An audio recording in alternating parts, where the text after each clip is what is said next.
Like sands through the hourglass, so are the days of our Indy.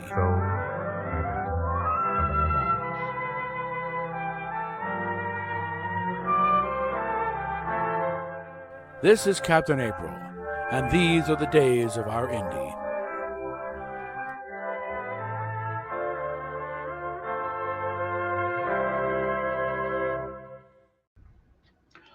Okay.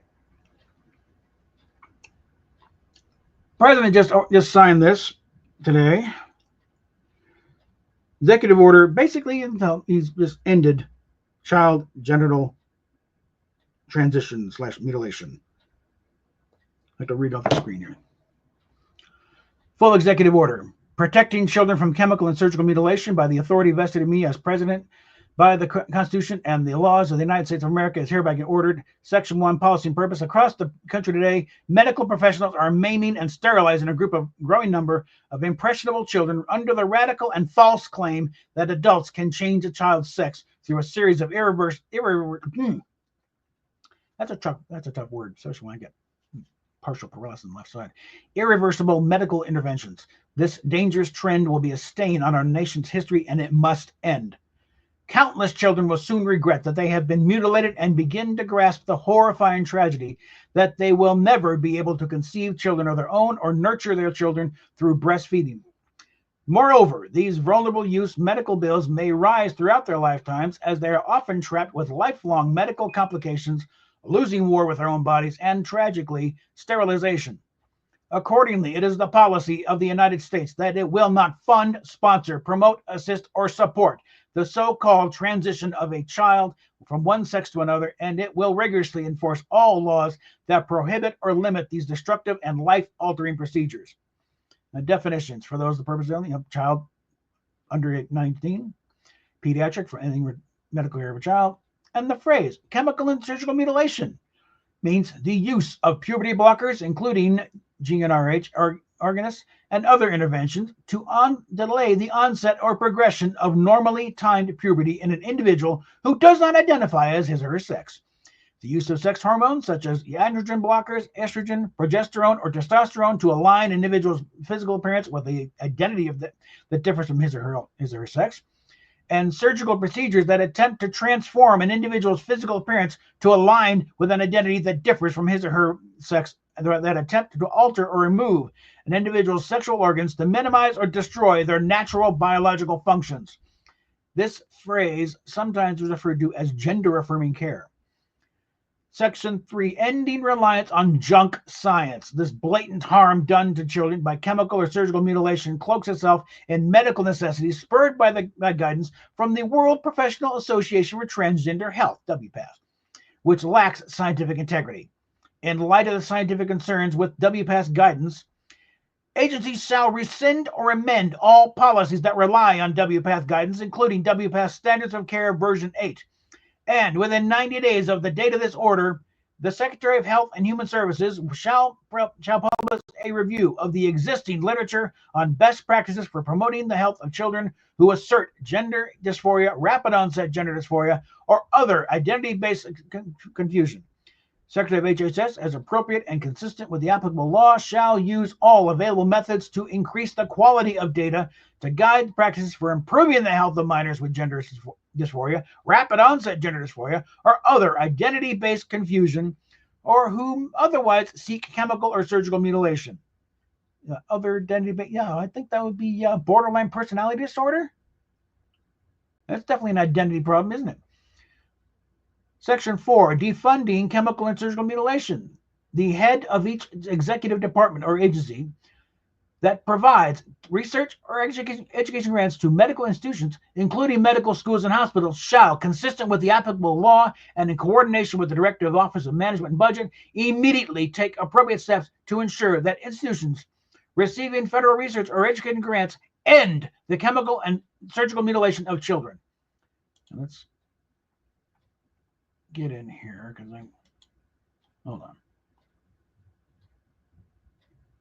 For some reason I'm not getting the reply here. Let's get up here. Okay, Chloe, what'd you put? I need to see the rest of it. There we go. There we go. Now we're getting it. Okay, additional directives to the Secretary of HHS.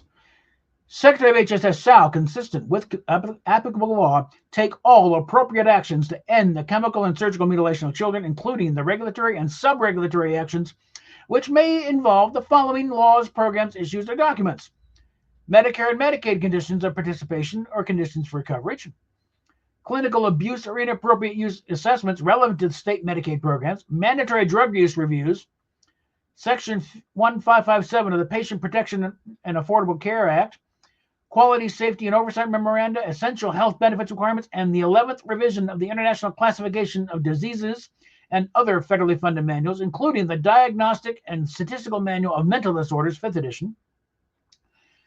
Secretary of HHS shall promptly withdraw HHS's March 2nd, 2022 guidance, documented HHS Notice of Guidance on Gender-Affirming Care, Civil Rights, and Patient Privacy, and in consultation with the Attorney General, issue new guidance protecting whistleblowers who take action related to ensuring compliance with this order. TRICARE's DOD's program, they nearly 2 million individuals under the age of 18. As appropriate and consistent with applicable law, the Secretary of Defense shall commence a rulemaking or sub-regulatory action to exclude chemical and surgical mutilation of children from TRICARE coverage and amend the TRICARE Provider Handbook to exclude chemical and surgical mutilation of children. Requirements for insurance claims. Director of the Office of Personnel Management, as appropriate and consistent with applicable law, shall include provisions in the Federal Employee Health Benefits and Postal Service Health Benefits programs call letter for the 2026 plan year, specifying that eligible carriers, including the Foreign Service Benefit Plan, will exclude coverage for pediatric transgender surgeries or hormonal treatments, and negotiate to obtain appropriate corresponding reductions in FEHB and PSHB premiums. All right. Directives of the Department of Justice, Attorney General, shall review Department of Justice enforcement of Section 116 of Title 18, United States Code, and prioritize enforcement of protections against female genital mutilation. Convene states attorneys general and other law enforcement officers to coordinate the enforcement of laws against female genital mutilation across all American states and territories. Prioritize investigations and take appropriate action to end deception of consumers, fraud, and in violations of the Food, Drug, and Cosmetic Act by any entity that may be misleading the public about long-term side effects of chemical and surgical mutilation. In consultation with the Congress, work to draft, propose, and promote legislation to enact a private right of action for children and the parents of children whose healthy body parts have been damaged by medical professionals practicing chemical and surgical mutilation, which should include a lengthy statute of limitations, and prioritize investigation and take appropriate action to end child abusive practices by so-called sanctuary states that facilitate stripping custody from parents who support the healthy development of their own children, including by considering the application of the Parental Kidnapping Prevention Act and recognized constitutional rights. West Coast, watch yourselves. You're now in the target zone. And there's the tail end of it here. Enforcing adequate progress. Within 60 days of the date of this order, the heads of agencies with responsibilities under this order shall submit a single combined report to the Assistant to the President for Domestic Policy detailing progress in implementing this order and timeline for future action. The Assistant to the President for Domestic Policy shall regularly convene the heads of agencies with responsibilities under this order or their designees to coordinate and prepare for this submission.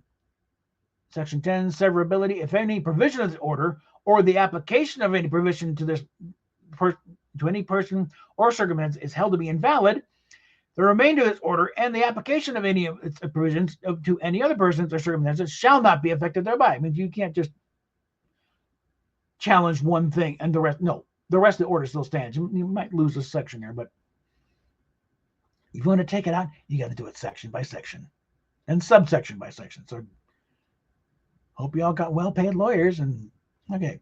General provisions. Nothing in this order shall be construed to impair or otherwise affect the authority granted by law to an executive department or agency, or the head thereof, or the function of the director of the Office of Management and Budget relating to the budgetary, administrative, or legislative proposals. This order shall be implemented consistent with applicable law and subject to the availability of appropriations. This order is not intended to, nor does it, or does not create any right or benefit, substantive or procedural, enforceable at law or in equity by any party against the United States, its departments, agencies, or entities, its officers, employees, or agents, or any other person. So basically, you can't sue the government. But the doctors, knock yourself out. So,